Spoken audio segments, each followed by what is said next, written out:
All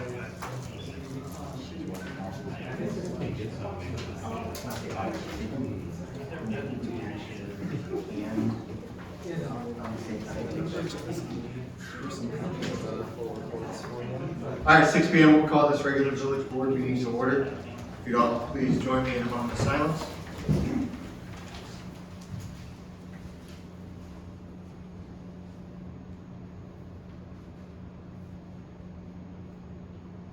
In the Pledge of Allegiance.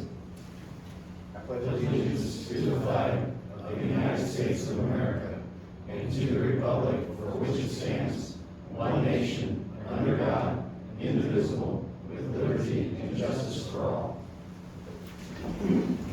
Mr. Clerk, would you call the roll? Trustee Fletcher. Present. Trustee Gerger. Present. Trustee Charo. Present. Trustee Ferguson. Present. Trustee Try. Here. Trustee Tim Nice.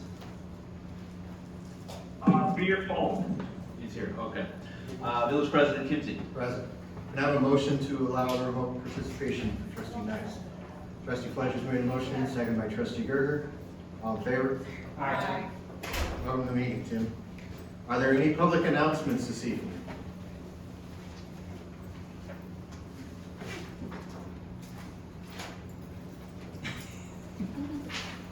This morning with the Chattanooga Legion and the VFW. The Legion golf outing was a success. And as many of you know now, our American Legion building is up for sale. We do have a potential buyer and we'll be voting on it at our November meeting. I'll have more information then. Now, okay, with my VFW hat. On October the 18th, we have Kids Halloween Party. From noon to 3, and then on Veterans Day, November the 11th at 11 a.m., I have a ceremony on the square, and at this time I'll ask for permission for us to be able to use the square, okay? And then also, like permission to be able to put the big flags out along Rock Fork, if that's possible. Okay, thank you very much. Yes. Public comments on agenda topics, sign up to speak, Diana Carlisle. And then for a reminder for those, we have a 5-minute public comment. And there's a microphone right there so that everybody can hear you. Good evening, I'm Diana Carlisle, and I'm a lifelong resident of Chatham. And a concerned citizen, I've been watching the updates in the Clarion and on the website about the upcoming new municipal building, which I think is great that we're moving forward with a getting facility. It's going to benefit our village in great ways.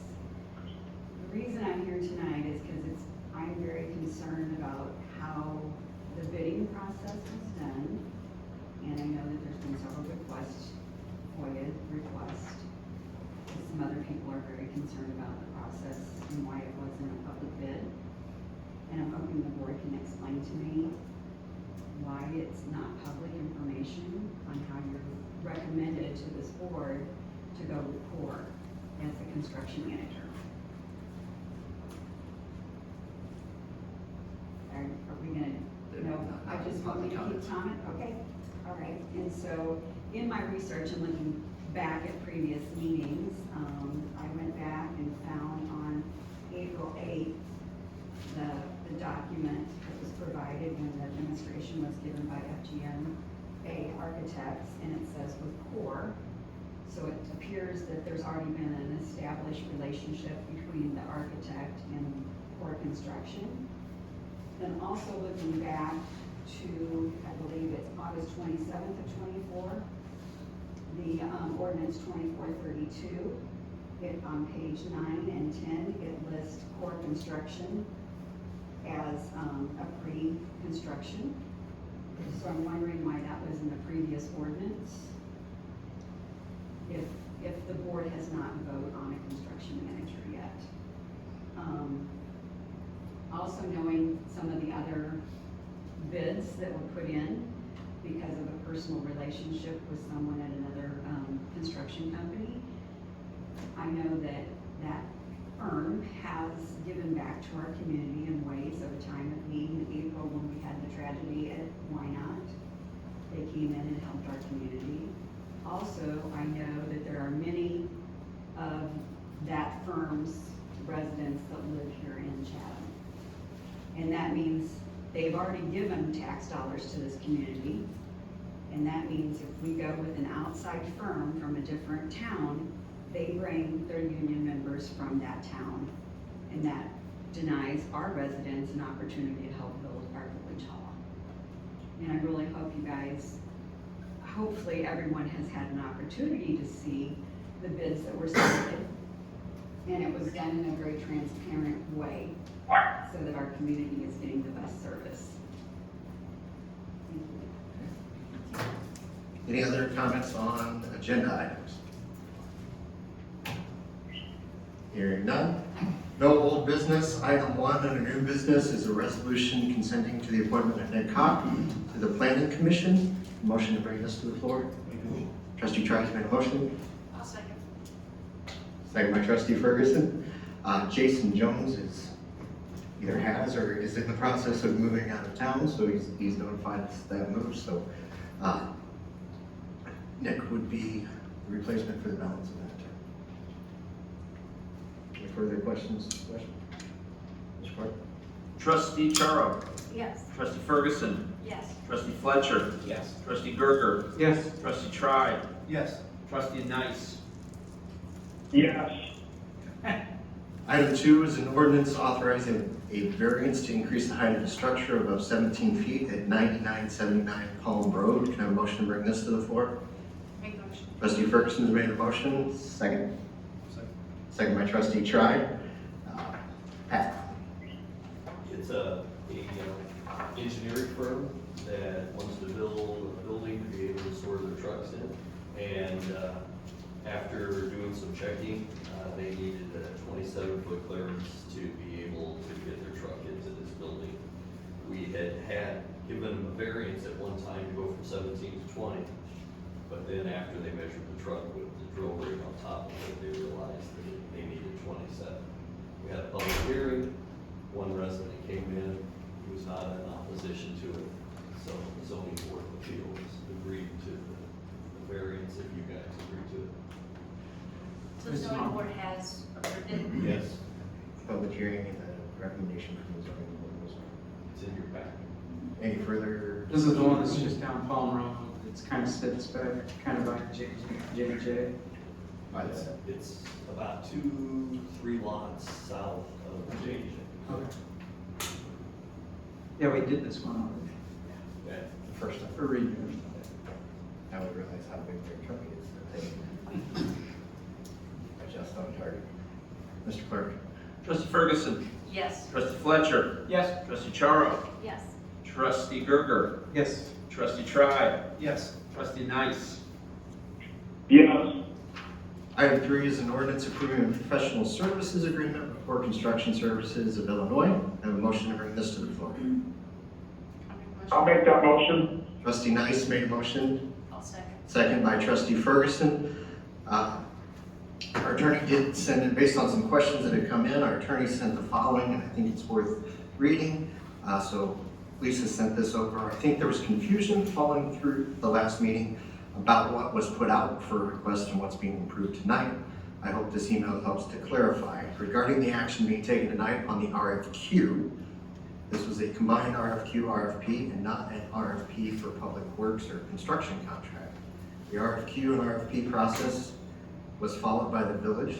The village preliminarily determined that Core was the best value and is qualified to provide the professional services to the village. Since that determination was made, the village has been negotiating the terms of a professional services agreement with Core. The agreement being approved at tonight's meeting is a professional services contract for pre-construction services only in the amount of $39,654.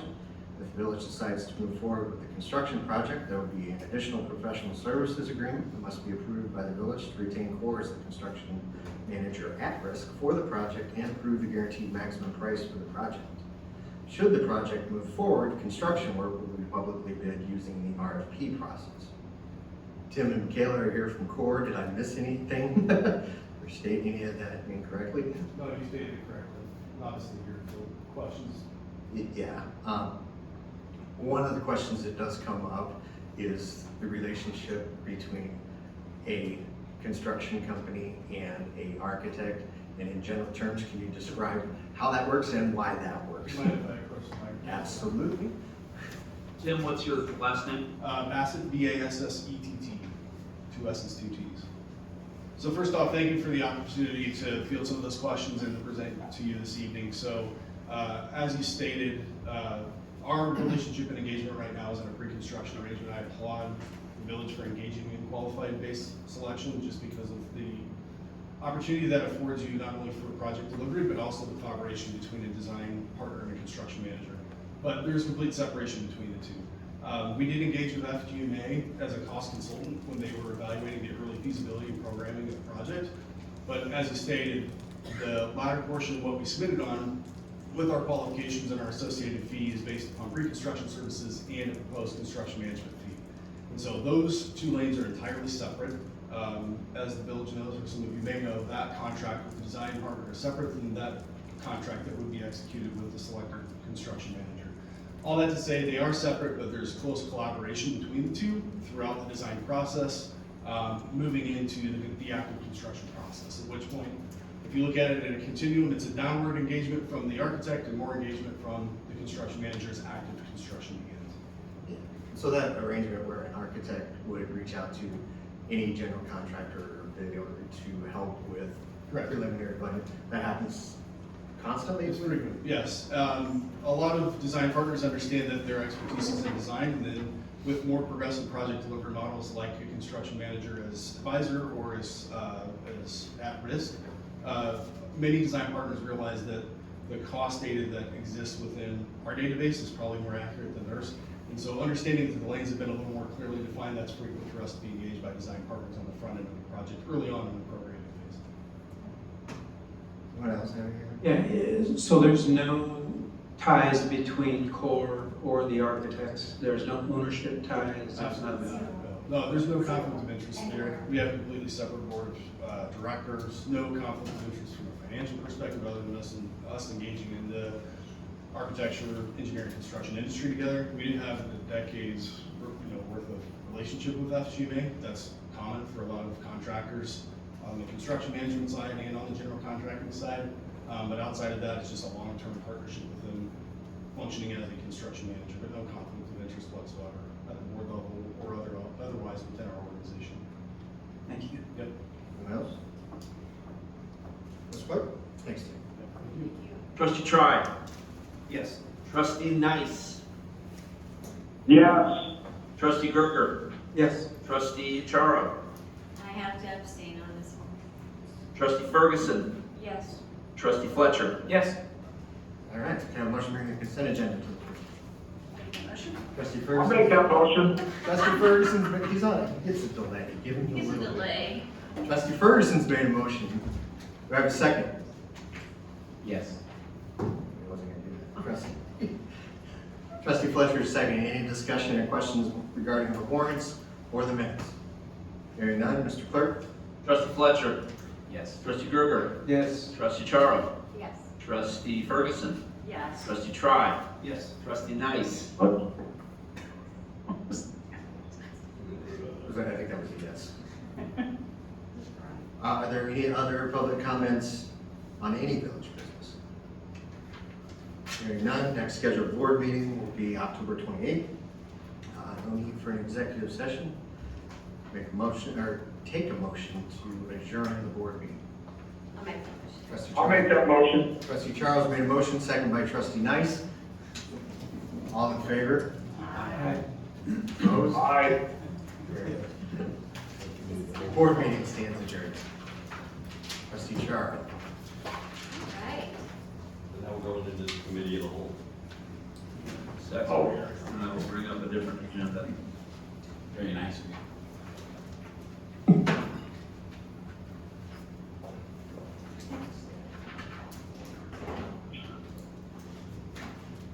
Okay. Whoa. All right. Clerk? Trustee Tribe. Here. Trustee Ferguson. Present. Trustee Gerger. Here. Trustee Fletcher. Here. Trustee Nice. Here. Trustee Charo. I'm present. Village President Kinsey. Present. All right, any public comments? Oh, wait, I need to have a motion to allow, for remote participation in this meeting. Trustee Trice made a motion, second. Second. Trustee Ferguson has seconded. All in favor? Aye. Welcome to the meeting again, Trustee Knox. Any public comments on agenda topics? It's very well. All right, hearing none, can I have a motion to bring the consent agenda to the table? I make that motion. Trustee Ferguson made a motion, can I have a second? Seconded by Trustee Fletcher. Any discussion on the consent agenda? Hearing none, all in favor? Aye. All right, so moved. Old business. Okay, I'll stop that. 30 seconds. Oh, there's no old business. We do have some new business. We have some presentations tonight. We have the new municipal complex update. Who is speaking on that? I will. Village manager. Did you launch that?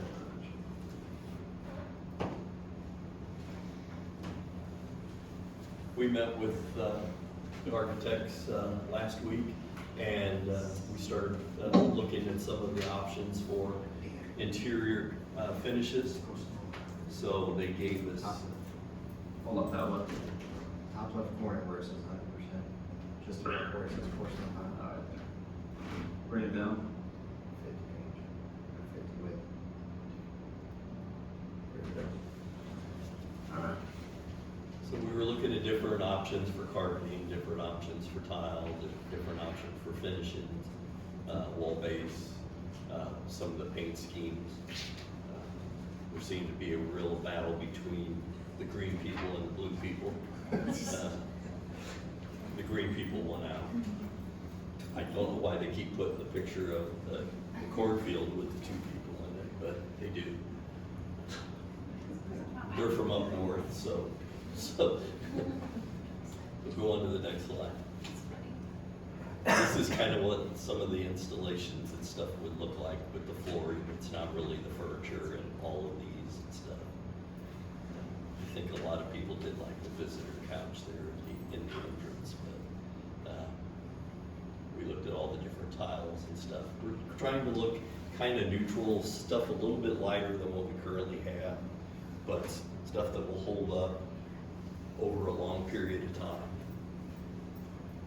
Next. Downstairs in the basement, there's going to be a training room and the room in case we need for emergencies. And this is similar to one that's in Godfrey Fire Department. So we asked them to add that picture in.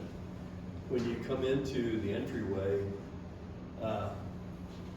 we kind of like the way this hallway thing is set up here, where it's say village offices on one side, police department over on the other, and then this would lead directly into a boardroom.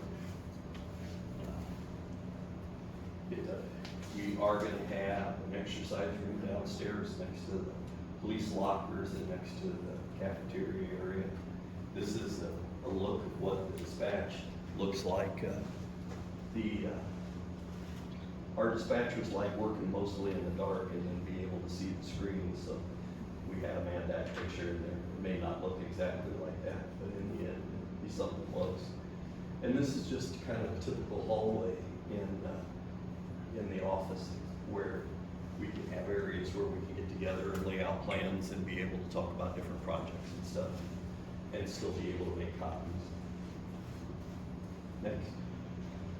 This is more likely what the shape, as you come in the front door, and you'll see off in the distance the doors to go into the council chambers. And then over here on the left-hand side, you'll have a greeter and utility office to be able to help you with your utility bill. And then there's a couple rooms over here that you can get buzzed into to be able to meet with a police officer. So you can go in and wait, and then they come in another door from another side. Next. This is kind of an idea what the boardroom is going to look like. So when you would come into it, this would be at the very end, straight ahead, chairs in there, a little bit of a ramp up, so this sets up a little bit higher, podium in the middle. It'll have TV screens around it, so we won't have to work off of one thing on the side. There'll be screens for behind for the people that are sitting out here, but there'll also be computer monitors in front of each of you, so you'll see what's gonna be on those screens and stuff. This is in the area where these are kind of what the typical offices will look like, where you have a door, with glass windows along the side. But this is kind of leading into the accounting area. So there's kind of a meeting area there that they'd be able to do this. And then our parks and streets and electric and water all have their lead workers can come in, sit down at one of these stations and be able to fill out work and use their computers in there. We have a clean space to work from. And they kind of put this on the ceiling in that area just to kind of break up the monotony of ceiling tiles and stuff like that. We kind of like that. Oh, one of the other things is there will be separation from the police side to the administrative side. So with the police side, we will have to be invited over to that side. They'll keep it locked and going in and out of doors. So, next. This is downstairs in the break area where we'll just have 2 tables to sit around in the kitchen area and stuff like that. Something that we don't really have now, but would be very beneficial for people that are having to work long hours. Plus also, the training room is right around the side. So if we have big training events and stuff like that, we'll have a place for people to be able to go over and sit down, eat their lunch instead of having to eat in the training room and stuff. And this is where we're at right now on the exterior. We've gone, they showed us windows that were almost looked like stainless steel around them. And then when they switched to the black, it really made the building pop. We like the lighter color tan with the dark color accent brick in here. The windows are longer and thinner. They use kind of an aluminum siding up around here with kind of a marble on the sides. Vern's idea for the 3 flagpoles, and I think it really, really sets the building off. Is that Bird's idea? It was Vern's idea. Nice. That's a picture of it at night. And the thing that's kind of breathtaking on it is this ceiling on the underneath side, that's all glass up there. But that's all wood look. And it really, really, I think, makes that building look really, really nice. There's handicap ramps on the back side of each ramp.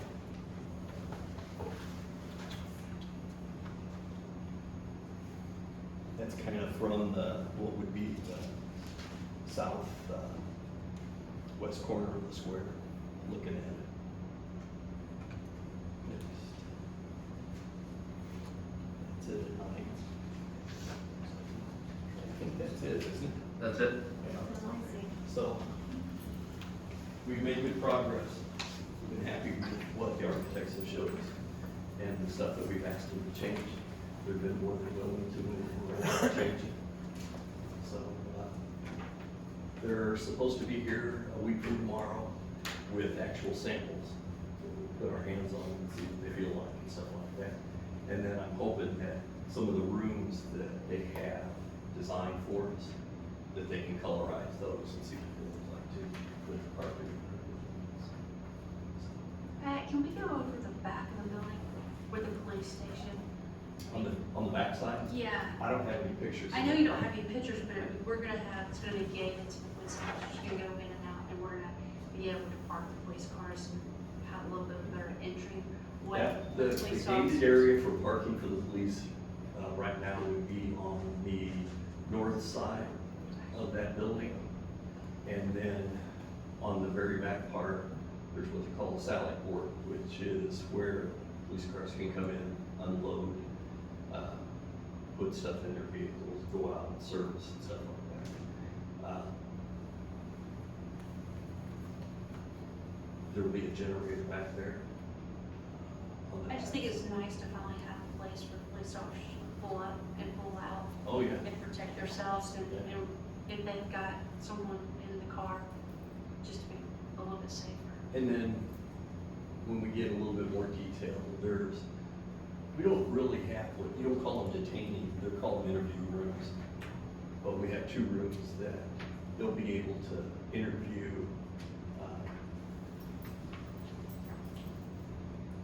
we don't call them clients, but what you call them? Suspects. Suspect, yeah. But People anyway, of interest. yeah, people of interest. But they can do that back there, and then the 2 rooms up front that's right off of the main entryway, you could have someone that, you know, and keep those 2 completely away from each other. So the police did a really good job of helping us lay out what they needed, and the architects, I think, have met those needs. Yeah, it looks like it's big enough for growth too, Oh, which is there is, important. there is. There's extra spaces and a lot of those big open areas. If offices need to be made, they could. But, We don't want to do this again in 10 years. no. No, this is long-term, this is very exciting, working on this has been, it really has over the course of these years, and this space is exciting as well. So, seeing the building is, It's probably nice. Kristen, hold on a second. Tim got lost. oh, do I have to, You have to repeat everything that I said. I will, know that. Verbatim. Dave, before your notes. It's gone. Well, that'll be on the YouTube video, so we can watch it there. You still have it for You there, Tim? Yeah, I'm here, sorry. That's all right. All right, You might have to watch YouTube tonight. I gave a tour of the building, while you were. I saw, I heard it, visually, or audibly. All right. okay, so, that Any questions on where we stand right now with the project?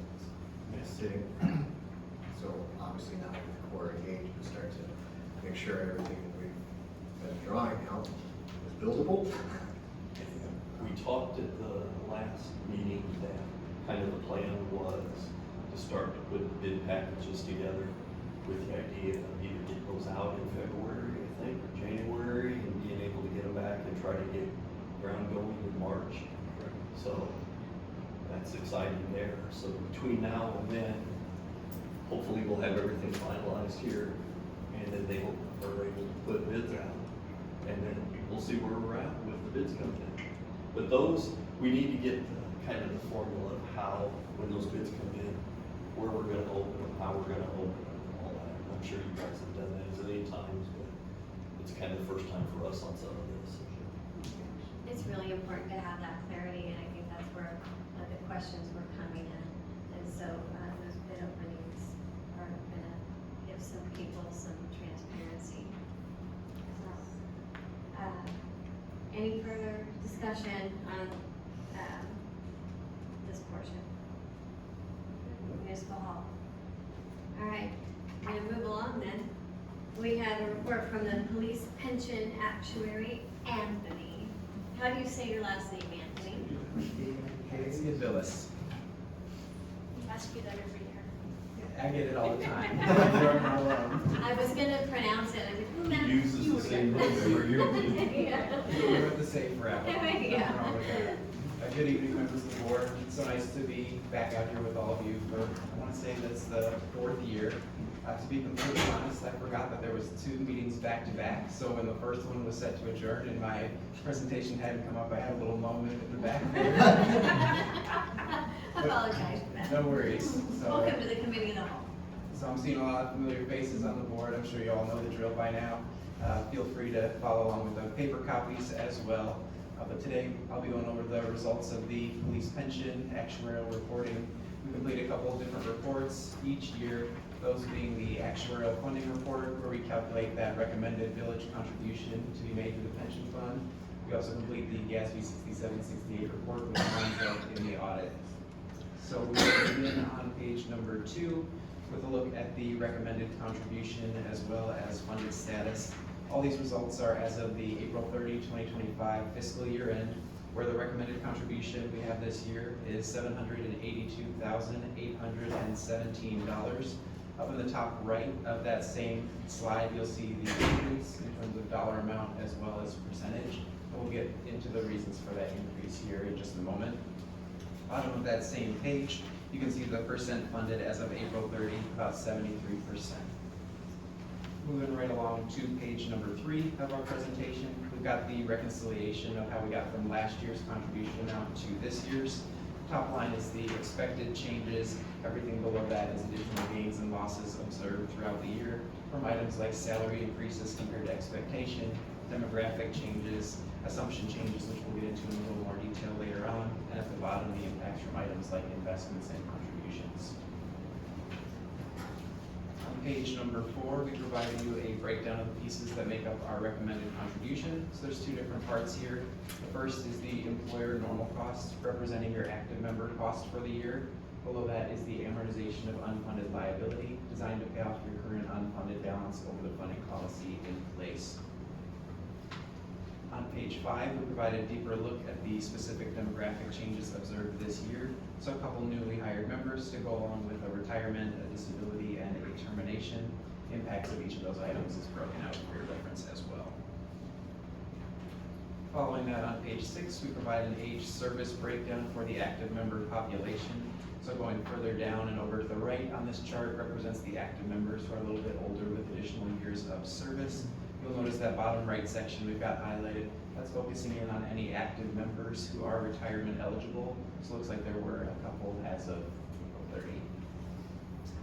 We then combine that analysis with the following page 7 of our presentation, where we give you your active and inactive member totals, along with a projection of benefits over the near term on the far right there.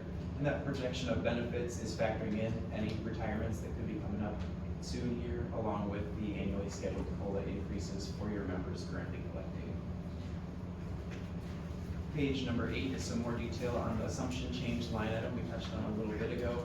So this year we completed our actuarial experience study. That's something we complete every approximately 4 to 5 years, where we take a look at all of the funds that we have access to, analyze any information there to determine if any assumptions need to be updated to make sure we're capturing all the most recent trends. So you can see a large list of items that were impacted this year from our study. A couple of them on the economic side with the inflation and pay increase assumptions. A lot more of them demographic based, like the retirement and mortality rates, for example. Next, on page 9, we provide a look at the asset value of the plan. So at the bottom there, about $13.1 million in plan assets as of April 30. Over on the right, you can see it was a good year in the market to the tune of a 9.4% return on investments. On page 10, we provide some risk management metrics, which are good to keep an eye on over time. You're passing all the tests that we analyze. That first bullet point, think of it as money going out of the plan versus money coming in.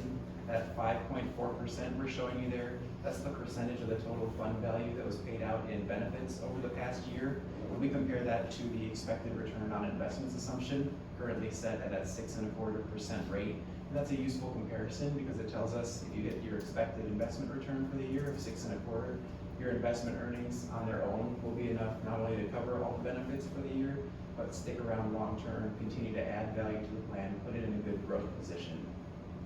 At the bottom of that same page, we do provide you with a sensitivity on your rate of return, showing how we would calculate that recommended contribution under various assumed rates.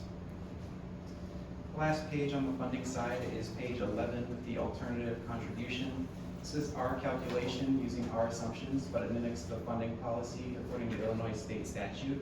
So that puts you on a 90% funding level by the year 2040. Big difference between this number and our recommended contribution is the recommended contribution puts you on a 100% funding target over a similar time frame. So that difference in the funding target is the reason this number comes in well below our recommendation. We'll wrap up with the GASB reporting starting on page 12 with a 5-year look at the employer contribution history. So on the far left, you've got the municipal contributions made to the fund each year. In the middle is the amounts that we expect to come in. On the far right, we have a ratio between the two. So the key figure we're looking at is that 5-year average in the bottom right.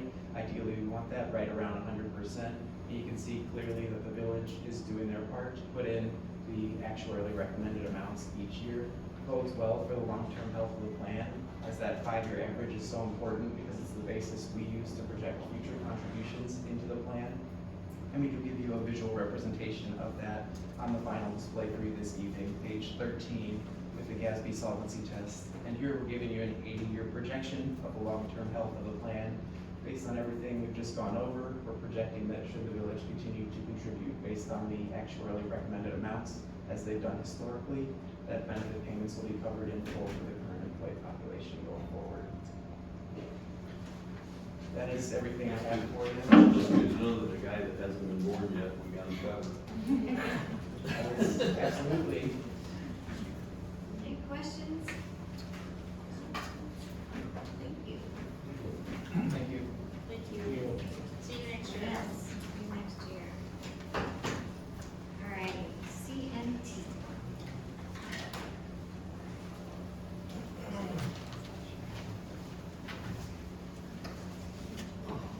Good evening. Couple of items that are under our purview here. Some projects moving forward, Span and Walnut, pouring curb gutter today. Also at Bristol and Hastings. So Span and Walnut's an MFT project. Been working on that for a while, but that's going to be reprofiling the intersection at Span and Walnut. But poured curbs today. We'll probably be paving mid next week, and that will do that project. Bristol and Hastings. Does any of that require that road to be closed completely? There will be short-term closures, just when they're paving, so we're going to coordinate that around school bus times and make sure that we're not impacting school traffic as there is lots of traffic. So That was the question. already talked with the contractor on that, and that's what the plan is,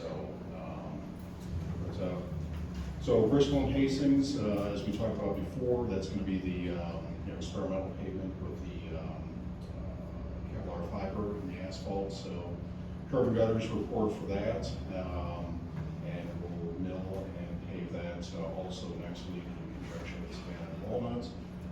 In addition, what we've looked at based on the funding for the overall project, in addition to Bristol and Hastings, we're going to go ahead and pave Abbey Court as well, which is a block over and to the north. So use up what we have allocated in the budget for those type of projects for this year. Working with the water department, updating the flushing program. We're planning on doing flushing this fall.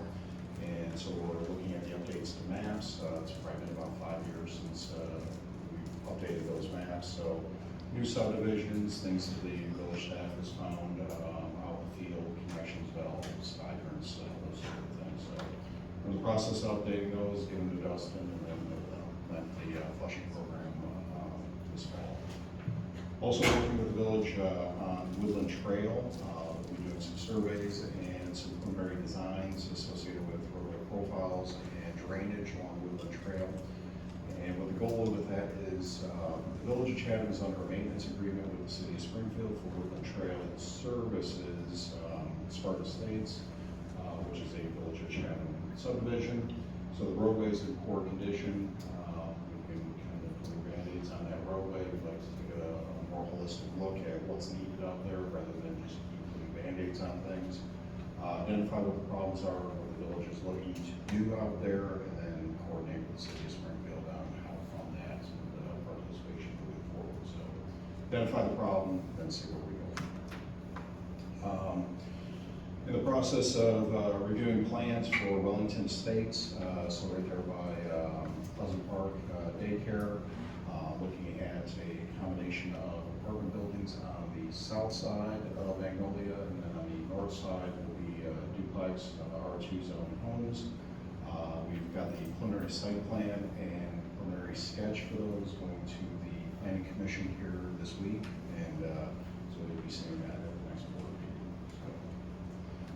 Spartan Estates Plat 2, which is just kind of a minor fill-in subdivision to the current development that's there. We're going to put in a small cul-de-sac, and extends more houses on the east side of the roadway there. So about 11 lots in total.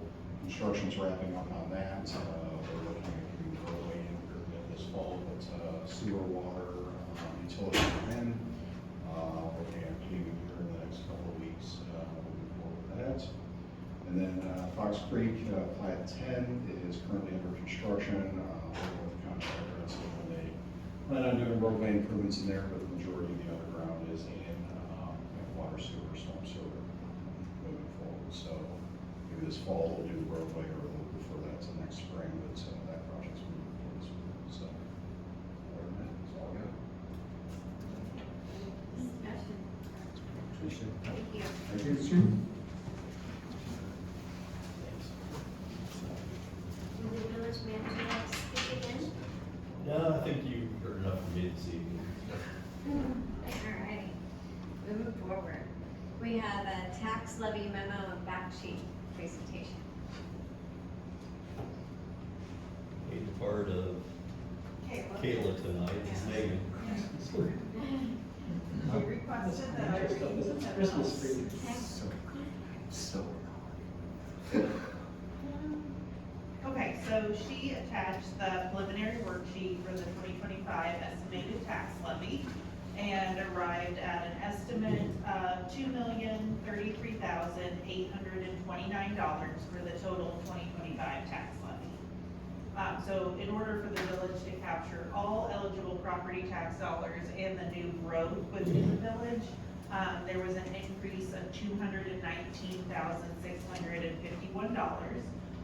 It's 12.11% over the previous year's levy. And this would produce an estimated tax rate of 0.4431 per $100 of the assessed equalized valuation. So this is the same rate as the 2024 rate. The final levy will be calculated by the county early next year, and it'll be lower than the estimated amount.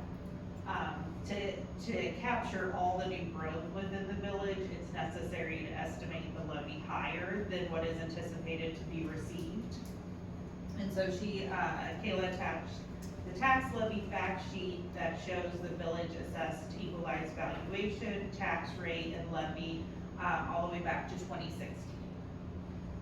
Included in the levy is the amount requested by the Chatham Police Pension Board for the police pension contribution. The amount of the request was determined by the actuarial valuation completed by Lauterbach and Amon that we just turned out. So since the total estimated 2025 levy is more than 105% of the previous year extended levy, the estimated tax levy will be announced and truth and taxation procedures will be instituted and required at the December 9th board meeting.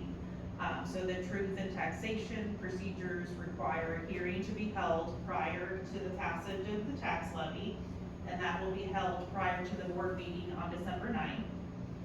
The hearing notice will be prepared and sent to the Clarion for publication on Wednesday, November 26th. And during the board meeting on December 9th, 2025, the tax levy ordinance will be passed. A draft form of the ordinance will be available for the November 11th board meeting so that any questions can be answered prior to the December 9th meeting. Along with the passage of the tax levy on December 9th, a resolution abating taxes for the 2014 electric alternative revenue refunding bonds will also need to be passed. That's what I have. All right. Great job. As always, yes. Thank you, Kayla. Since Tim's not here to do it for me in person, I'll give my annual reminder that while there will be a heavily bolded big black box advertisement that's placed in the Chatham Clarion, the language that's required to be included in that notice will reference the fact that it says the real estate taxes are going to increase by 12%. It does not mean that individual homeowners' taxes are increasing by 12%. As Megan referenced, the village's tax rate is projected to be exactly the same as it was in the prior year. That notice references the entirety of the total dollar figure that is levied in the village. And each year, as we add new parcels or parcels are improved, remodeled, rehab, they are reassessed, and that value has to be added onto our tax rolls. So in order to capture that value, we include them all in the tax levy. But when that number goes above 105%, the total dollar figure, that's what triggers that notice. So you know your individual income taxes are not, or resident real estate taxes from the village are not going up by 12%. That is the total dollar figure and reflects continued growth in the village of Chapel. Now, we can only speak for the village. If your property taxes go up, it's not us. We don't anticipate our rate changing. Yeah. Good job. I think you said that. It's important to go over everything. That's the 13th time I've said that. All righty, any discussion on that? So, all right, move forward. Was there public properties? No, that wasn't. Okay, public comments on village business? Hearing none. The next scheduled meeting is November the 11th. It's a Monday. Is it Monday? This is a holiday. Oh, okay. It's the 10th? It's on the 10th. Okay, I thought that was a mistake, so I changed it to Tuesday. Come on. Veterans Day is the 11th if you've been paying attention to less. Okay. Let's stop paying attention. The next scheduled meeting is November the 10th, and it's on a Monday, which is a little bit different than normal. So, and we have no reason for closed session. I'll take a motion to adjourn. I'll make that motion. Let's just give it to trustee Nice, and trustee Trice has seconded the motion. All in favor? Aye. All right, this meeting is Aye. adjourned.